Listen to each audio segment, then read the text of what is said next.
কুলপি থানার অন্তর্গত বাবুল মহল বলে একটি পঞ্চায়েত, সেই জায়গায় উপসমিতি নির্বাচন ছিল। সেই জায়গায় শাসক দল তৃণমূলের সংখ্যাগরিষ্ঠ ছিল না।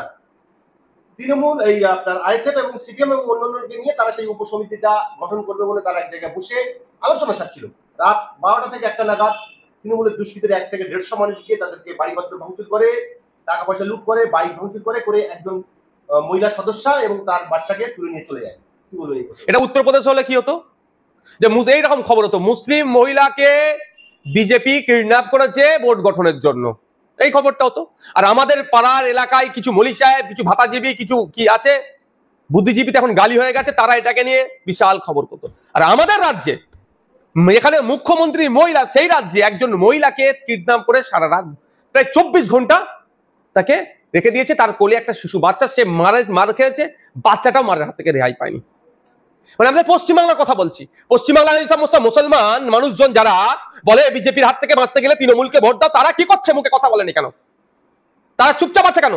আর এটি যদি বিজেপি রাজ্য আসামে হতো, এত চিৎকার চেঁচামেচি বড় বড় র্যালি বার করে দিত।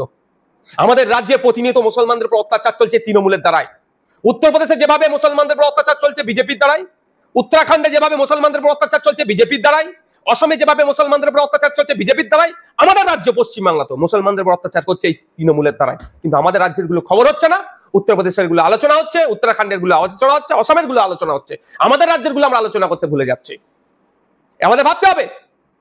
আমরা চর্চা করছিলাম যে ওয়াকফ নিয়ে আন্দোলন করেছে উত্তরপ্রদেশে 1 লাখ টাকা জরিমানা করেছে, আমাদের রাজ্যে ওয়াকফ নিয়ে আন্দোলন করেছে মিথ্যা ভাবে 3000 ছেলে মুসলমান ছেলের নামে মামলা দিয়েছে মমতা ব্যানার্জির পুলিশ। এই নিয়ে কেউ কথা বলছে? এই অসভ্য বর্বর গুলো যারা এই ধরনের মিথ্যা মামলা দিয়েছে তাদের বিরুদ্ধে কথা বলেছে? যারা সুশীল সমাজ বলে সমাজের নিজেকে দাবি করেন, বিভিন্ন সময় কমেন্ট পাস করেন, তারা মুখ বুঝে আছেন কেন?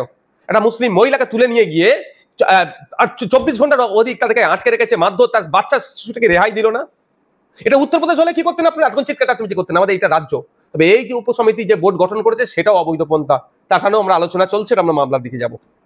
মেইনস্ট্রিম মিডিয়া খবর আমরা দেখতে পাইনি। দুর্ভাগ্য এটাই যে রাজ্য সরকারের এই নোংরামির বিরুদ্ধে খবর করা দরকার। দেখুন, নির্বাচিত জনপ্রতিনিধি আজকে রেহাই পাচ্ছে না। প্রথম কিভাবে চুরি হচ্ছে, আপনি ভোট দিতে পারবেন না, মারধর করছে, বুথ দখল করে নিচ্ছে, তারপরে আপনার ভোটার কেন্দ্রে গিয়ে আপনার সার্টিফিকেট চুরি করে নিচ্ছে। তারপরেও যদি আপনি লড়াই করে সার্টিফিকেটটা পেলেন, জিতে গেলেন, তারপরেও এরা কিছু পুলিশ গুন্ডা আর কিছু পুলিশ পুষে রেখেছে, তাদের দ্বারা ওকে অপহরণ করো, মানে মিথ্যা মামলা দিয়ে আত্মসমর্পণ করাও। এটা ডেমোক্রেসি? এটা পশ্চিমবাংলার গণতন্ত্র? কোন জায়গায় আমরা আছি? মানে নির্বাচিত জনপ্রতিনিধিকেও সুরক্ষিত শ্রেণী থাকছে না, সাধারণ মানুষ কিভাবে থাকবে? তবে এর বিরুদ্ধে সমস্ত স্তরের মানুষকে ঐক্যবদ্ধ হয়ে লড়াই করতে হবে। এদের অন্যায়ের বিরুদ্ধে সমস্ত শ্রেণীর মানুষকে এক হতে হবে, এক হয়ে এদের বিরুদ্ধে লড়াই করতে হবে। আর কারাও যদি মনে করেন বিজেপির হাত থেকে বাঁচার জন্য, তৃণমূলের হাত থেকে বাঁচার জন্য আমি বিজেপিকে ভোট দেবো, তার ভোটটাও কিন্তু তৃণমূলের ঘরে যাবে। আর কেউ যদি মনে করে বিজেপি এসে যাবে, তার হাত থেকে বাঁচার জন্য আমি তৃণমূলকে ভোট দেবো, তার ভোটটাও তৃণমূলকে দিলেও কিন্তু সে বিজেপির উপকার হবে, যেটা দেখতে পাচ্ছেন।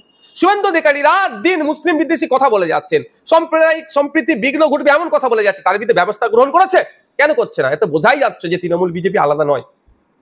তারপরে সেই মহিলা পরের দিন রাত 3টে 3:30 নাগাদ তাকে ওই তৃণমূলেরই একজন পঞ্চায়েত প্রধানের বাড়ি থেকে ছাড়ে বাঁশবেড়িয়া, তা কি গাজী একটা নাম ছিল ভদ্রলোকের, এবং থানার বড়বাবু জাহাঙ্গীর আলী তিনি মেয়েটাকে পেছন থেকে থানার মধ্যে ঢুকে একটা মোবাইলে ভিডিও করে নেওয়া হয়েছে, যে বলবেন তুমি যে আমি কুটুমবাড়ি গিয়েছিলাম, কুটুমবাড়ি থেকে আমি ফিরছি। মায়ের দুধ খাই তো ওই মেয়েটি, মায়ের দুধ খায়, মানে শিশু বাচ্চা, যা বলে দেবে ওই বলবে জাহাঙ্গীর বাবু হোক আর জয়ন্ত বাবুই হোক, সব ব্যাটার জব্দ আমি করব, আইনের মাধ্যমে হবে। ওই বুলি শিখিয়ে দিয়া বলি না, ছাড় পাবে না। জাহাঙ্গীর বাবু আমি আর বলছি, আর জয়ন্ত বাবু হোক, আমার কাছে ওই জাহাঙ্গীর বাবু নাম শুনে সিম্প্যাথি পেয়ে যাবে, আর জয়ন্ত বাবু বলে চিৎকার চাঁচামেচি করবে, এরকম ব্যাপার নয়। এদের জবাব দেওয়া হবে। এরা কি ভাবছে একমাকে শীত যাবে, মমতা ব্যানার্জি বাঁচিয়ে নেবে, অভিষেক ব্যানার্জি বাঁচিয়ে নেবে, যার নামে ভিজিলেন্স বসবে না, তদন্ত কমিটি বসবে না, আমরা পেপারস রেডি করছি, বুঝিয়ে দেওয়া হবে। আমি তো অপেক্ষা করছিলাম, আমাদের নেতৃত্ব, জেলা নেতৃত্ব ছিল ওখানে,